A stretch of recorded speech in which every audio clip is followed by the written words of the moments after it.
Good morning.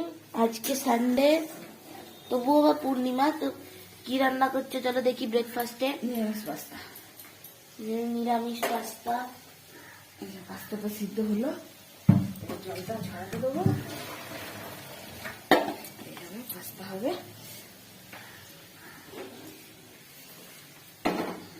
এই বাটিটাতে কি রেখেছো? বাটির কিছু নেই, দুধ নেবো, একটা আলু গাজর ভাজা হচ্ছে পাস্তাতে দেওয়ার জন্য।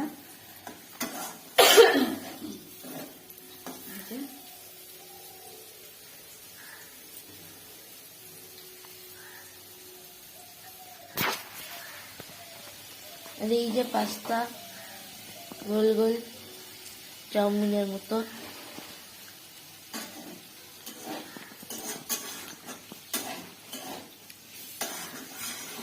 এ দেখো এবারে পাস্তাটা ঢেলে দিয়েছে।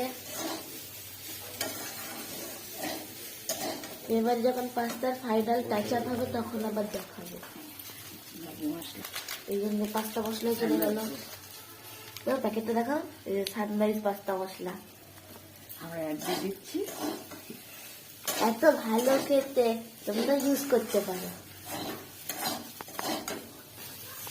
এই দেখো কালারটা লাল লাল হয়েছে। Bye bye, subscribe my channel Srija's blog.